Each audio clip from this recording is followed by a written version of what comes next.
What is going on, my peoples? Frag Savage here. Welcome back to the channel. In today's video, I'm bringing you a build that is perfect for the new Escalation game mode. This is basically a tanky Heartbreaker setup that still hits hard and it lets you survive longer, but at the same time, it makes those higher tiers in Escalation way more manageable. Now, is this really a solo build? No, it's more of a group build, but I am going to be showing you it and showcasing it in solo as it's easier to do. Obviously, I just want to get that out there straight away as a disclaimer so you didn't think this was a solo only build. It is an escalation mode build, so if you are playing solo it can work, but it does work better in a group.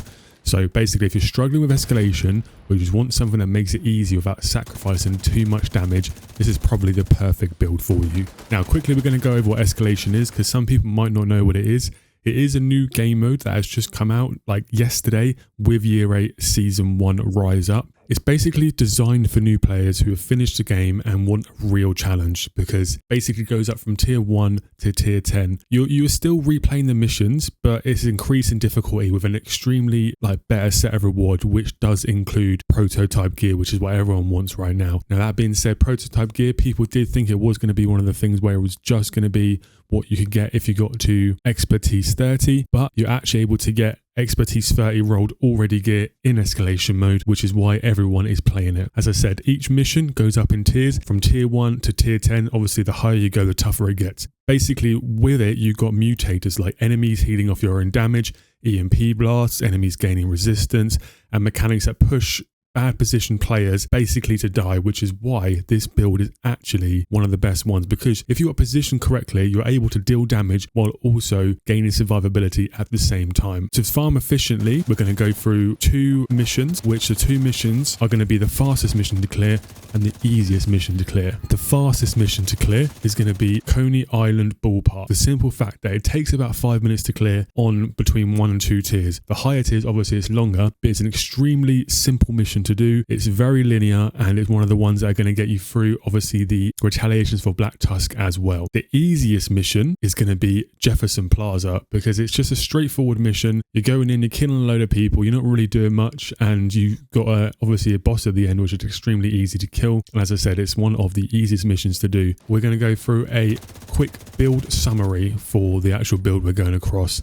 And basically this build, like I said, is all being able to tank while still dealing solid damage. So you have your DPS and you have your survivability at the same time. Obviously, like I said, it's not the fastest clearing build. It doesn't do the most damage possible like a striker DPS build would do.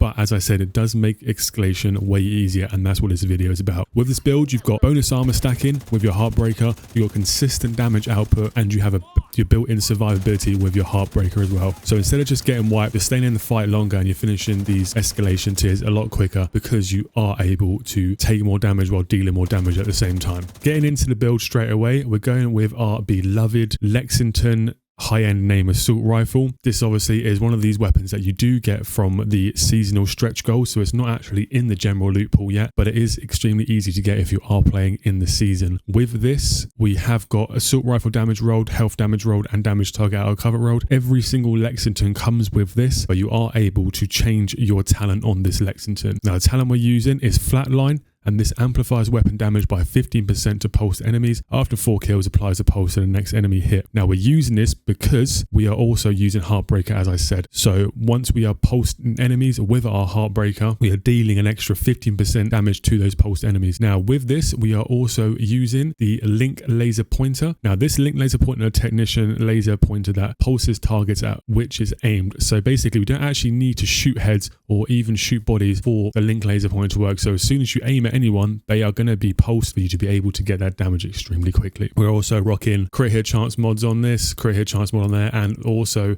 the 20 round sturdy extended 5.56 magazine. For our secondary, we do actually have the new Agitator exotic AR from the Rise Up event. The reason we are using it is not actually because it is a decent weapon. We are using it for the talent on the weapon, which is perturb, pre-turb, both. I don't know how to really say it, but that's how you say it. We're using this because of the 50% less threat when shooting when the weapon is holstered.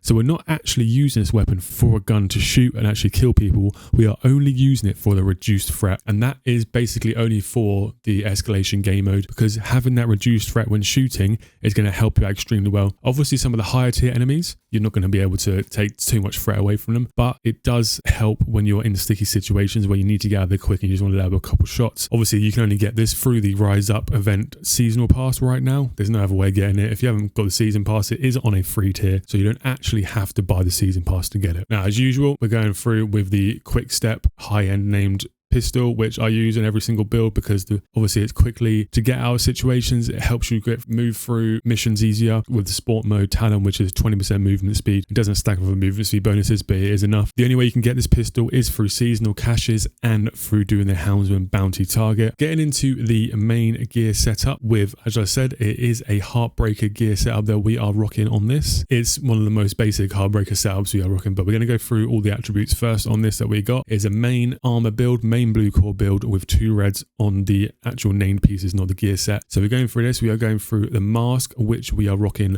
armor, crit hit chance and crit hit damage. And then on the backpack, we are rocking armor, crit hit damage and crit hit damage again. On the holster, we are rocking weapon damage, ray of fire, which is obviously the extra from the named holster, and crit hit chance. We are rocking on the chest, we are rocking weapon damage, crit hit chance and crit hit chance again. On the gloves, we are rocking weapon damage and crit hit chance. And on the knee pads, we are rocking weapon damage and crit hit chance. Anyone who doesn't know Heartbreaker already, which you will do, but as I said, I'm going to go through it anyway. With the Heartbreaker gear pieces, you get obviously the set bonuses, which is a 2-piece assault rifle damage and LMG damage 15%, 3-piece weapon handling 15%, and with the 4-piece you get Heartstopper. And Heartstopper gives you headshot supply pulse for 5 seconds, weapon hits on pulsed enemies add stacks of 1% bonus armor and 1.1% weapon damage to pulsed enemies up to a stack of 50 times. So as explained earlier, whatever damage you are dealing the same in armor as well. As it hasn't got a lot of damage output due to being a full blue cord build, what it lacks in damage, it makes up for in the stacks that you get and also the survivability at the same time. We are also using the Heartbreaker backpack, which does have an extra talent on it, which increases the bonus armor gain per stack from 1% to 2%. So with the backpack, you're actually getting way more armor than you are going to be getting damage output, which is obviously the best thing because these enemies are tanky. These enemies are also dealing a lot of damage. So you need that survivability. Now, we also, with that, do have a little bit of named item synergy, which is from the unit alloys 2-piece here. We are obviously using the chest as usual with the perfect obliterate, which gives you way more weapon damage with a 1% rate for 10 seconds and it stacks up to 24 times. So you are getting a 24% extra weapon damage rate. And also, we also do have the 2-piece extra on this, which is 5% fire rate and 20% assault rifle damage. And that is the reason why we are using the unit alloys salvo. The reason we are using the unit alloys salvo is because we are using the extra 5% rate of fire. Now, the 5% rate of fire is going to get you those stacks extremely quickly, and it's basically giving you way more damage scaling because you're getting that extra percent a lot more faster than any other build you can use without the extra fire rate. So the whole build breakdown is basically get as many stacks as possible to get as much armor as possible and to get as much damage output as possible. With the added bonuses from the backpack and the added bonuses from the holster and from the chest, you're going to be dealing a lot more damage than a normal set piece of Heartbreaker. So now we're going to go down to the skills. On the skills, we're going to be using the Crusader Shield. Basically, this lets you stay aggressive, tank damage, and keep shooting at the same time without dying. Because the more blue stacks you have, more blue cores you have, more damage your shield can take, and quicker the regeneration is. Basically, anything about the shield is extremely well on a build that uses blue stacks. And then secondary, we have the Reviver Hive. It's basically a best friend for any solo player. As I said, this is not a solo build, but it is good in group play too. It's especially important to use an escalation because if you die, even on a boss fight, there are 0 checkpoints and you go all the way back down to tier 0. Now, the specialization we're using for this is the Technician. The main reason we are using this specialization, as I've already gone over, is for the Link Laser Pointer, which is a staple you need for any Heartbreaker build. So breaking down as how the build works basically as a whole, all the synergy and everything, as their enemies are constantly pulsed either from the laser pointer or the weapon, mostly the laser pointer because you only have to point at them, you're stacking your bonus armor and your weapon damage from the Heartbreaker build. And at the same time, using Flatline is amplifying your damages at the same time. as I just said, because you are getting that pulse from not actually having to shoot an enemy. It just looks at them, you get 15% damage from that. In turn, using the salvo holster is gaining your stacks like at a 2-3 times rate because of the fire rate, the extra 5% from the named, and then on top of that you get an extra 24% from your obliterate, and also your obliterate is coming quicker because your fire rate is quicker as well. As I said, all you're getting more damage, more survivability, and you're constantly scaling your damage and survivability the more you shoot. So you're basically staying behind your shield, you're tanking all the hits you can, and you're building stacks while gaining pressure to more enemies. You're not going to be getting as punished as much in higher tiers when you're using this build. And obviously this build has been around for a long time, and a lot of people have already been using it for a lot of time, but a lot of people are going to be needing an easy build to make for the new content. So one more time, I'm going to go over it really quickly on how it works. Basically, survivability from Heartbreaker, damage from flatline and obliterate. Obviously you've got that stack building from your salvo holster, consistency from pulsing because you're always pulsing enemies no matter what you're doing, and your shield is giving you increased protection as well, more so because of your high cores on armor. That's basically it, guys. Hope you enjoyed the build, and I hope you guys are going to have fun with the escalation game mode. I know I am. I'm just basically figuring out some builds and enjoying it while I am at the same time. But yeah, if you have enjoyed this video, make sure you hit the like button, hit the subscribe button if you're new, and let me know in the comment section below what more builds you want and if this build has helped you at all. But until next time, guys, it's Frag Savage. I'm out. Peace.